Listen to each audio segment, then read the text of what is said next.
Warri streets are always alive with noise. It's an oil-rich city where minding your own business is the most challenging job you can have. Lived a young girl named Rukewe. At just 16, she carried a burden no child should bear. Her parents, once her shield, were suddenly taken by death, leaving her with nothing but memories and an empty house. That day, life taught her a bitter truth. Nobody will fight for you. You must fight for yourself. Rukewe did everything to survive. She hawked gala and pure water at bus stops, scrubbed floors in people's houses, and even begged neighbors when hunger bit too deep. Nights were the worst. She would curl up on a thin mat, staring at the cracked ceiling, wondering if her life would always be this cruel. In her heart, one question echoed louder than sleep. Will I ever escape this life? Then, one evening, fate disguised itself as kindness. A young man named Chike appeared. He was charming, respectful, and unlike the rough men around her. He bought her food, listened to her story, and for the first time in years, Rukewe felt seen. His voice carried promises of a better tomorrow, a future away from suffering. But what she didn't know was that behind Chike's sweet smile lay darkness. He wasn't a savior, he was a hunter, and Rukewe was his prey. Because sometimes, the people who come to rescue you are the ones sent to destroy you. For months, Chike became Rukewe's safe place. He visited her, encouraged her, slipped money into her hands, and told her she deserved better. To a girl who had lost everything, he felt like the answer to prayers. Warri girls whispered about how lucky she was to find a man like him. Rukewe began to believe it too. Chike painted colorful dreams of a brighter future abroad. He spoke of Malaysia, a land of endless opportunities, where hardworking girls returned with wealth and status. At first, Rukewe resisted. Something deep inside whispered caution. But when poverty tightens around your neck, even lies start to look like salvation. Against her better judgment, she agreed. The journey felt like stepping into destiny. New clothes, a passport arranged, promises of education and freedom. But the moment she landed in Malaysia, everything changed. Her passport was seized, her freedom stripped, and Chike's mask finally fell. He wasn't a savior, he was her captor. Locked in the brothel with other terrified girls, Rukewe's world collapsed. Nights blurred into endless suffering. Her body was no longer hers, and her cries were drowned in the noise of men's laughter. The boy she trusted had sold her. And in that moment, something inside Rukewe died. Rukewe's life in Malaysia became a living nightmare. Every day was the same cycle: fear, pain, and shame. When she resisted, she was beaten. When she cried, she was mocked.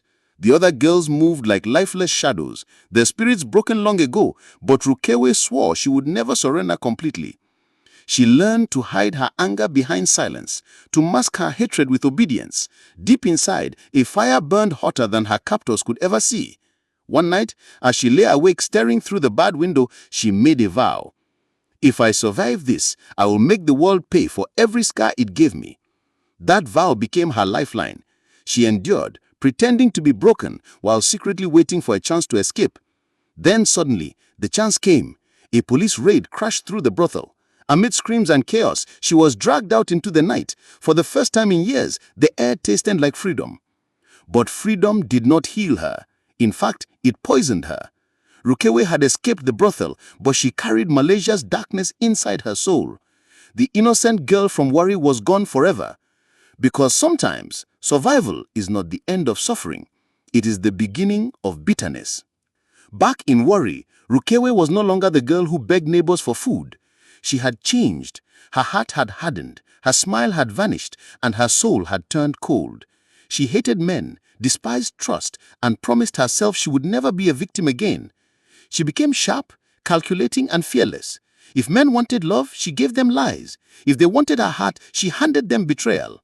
She made them pay for every scar, every tear, every night she had suffered in Malaysia. In her eyes, no man was innocent. They were all guilty of her pain. Money became her armor. She hustled smart, played dangerous games, and built wealth from connections most people feared to touch. Soon, the same streets that once mocked her name now whispered it with fear and envy. She wore power like perfume, and nobody dared to cross her. But behind the designer clothes, luxury cars and sharp words was a broken soul. Each night, when the noise faded and the lights went off, the girl inside her whispered, "You are still not free." Because no matter how much she made the world pay, her demons still demand interest. Rukewe became a queen in Warri, but not the kind crowned with love. She was a queen of thorns, sharp, feared, and untouchable. Men lined up with gifts, promises, and sweet words, but she crushed them one by one. To her, breaking hearts was justice. Making them bleed was repayment for the years she bled in Malaysia. In her eyes, no man was innocent. They were all guilty of her pain. Her wealth grew. She invested in oil deals, ran businesses, and built an empire that shook the city.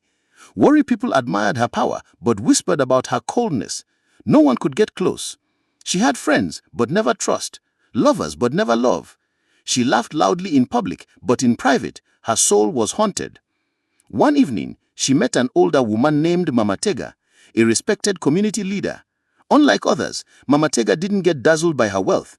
She looked straight into Rukewe's eyes and said softly, "You are rich, but you are still in chains. All this bitterness you carry will destroy you." For the first time in years, Rukewe felt seen. She didn't want to admit it, but deep down, she was tired. Tired of hate, tired of revenge, tired of pretending her scars didn't hurt. Slowly, she began to open herself to something new. Not love, not men, but healing. She took Mama Tega's advice and returned to school. Sitting in classrooms felt strange at first, but education gave her a new kind of power. Not the power to destroy, but the power to rebuild. She began to dream differently, not of making men suffer, but of making sure no girl ever suffered like she did. Years later, Rukewe stood as a graduate, a wealthy woman, and a survivor who had turned her pain into purpose. She built an organization in Warri to rescue and educate girls at risk of trafficking.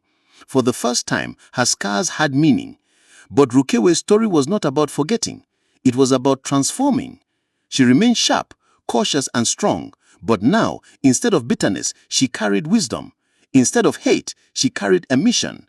And so, the girl who once swore to make the world pay became the woman who taught the world how to rise. Because sometimes, true power is not in revenge, but in rewriting your own ending. Hey, if this story touched you, don't forget to like, subscribe, and share. More interesting stories are coming.